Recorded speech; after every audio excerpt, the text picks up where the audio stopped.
ये मेरा सौभाग्य है कि ये बड़ी बात और ये एक जीवन का उपयोगी सूत्र मुझे बड़े आदमी से मिला था, आदरणीय दिलीप साहब से।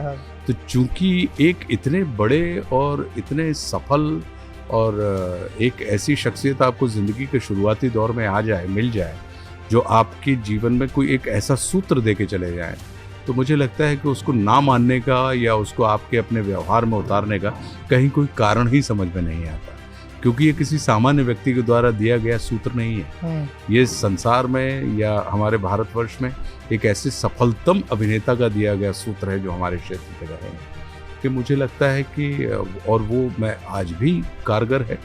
और हमारा यही मानना है कि नॉट वांटिंग पावर मतलब क्या, आप वांट आपकी काम की है या उस काम से मिलने वाले धन की है। तो अगर आपकी काम की है तो जो धन है वो उसका बाय प्रोडक्ट है। गेहूं अगर आप बोएंगे तो भूसा अपने आप आपको मिलेगा। तो अब ये तय आप करिए एक किसान की हैसियत से कि आपको भूसे की आवश्यकता है या आपको गेहूं की आवश्यकता है। क्योंकि अगर आपको भूसे की आवश्यकता है तो भूसा प्राप्त करने के लिए आपके पास जो भूसा है, अगर उसको आप बो देंगे तो वो जो भूसा है वो भी नष्ट हो जाएगा।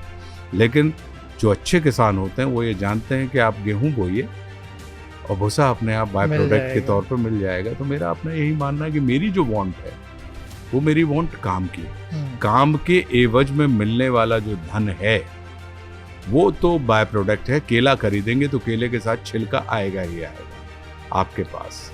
तो अब अगर आप छिलके खरीदने चले जाएं और उसके एवज में आप केले, जो अंदर केला है, जो पल्प है, उसको अगर आप फेंकते रहेंगे तो फिर संसार आपको बुद्धिमान व्यक्ति नहीं कहेगा।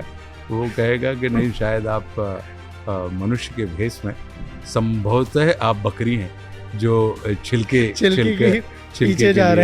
के पीछे आप जा रहे हैं।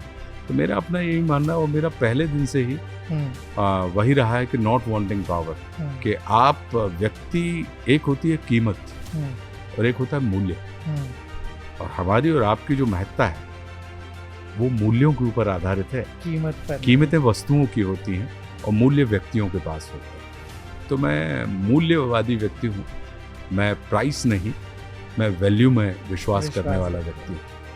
तो इसलिए, और हमारी मांगें जो, हमारी आवश्यकताएं जो है धन को लेके, वो इतनी बड़ी नहीं है अविनाश।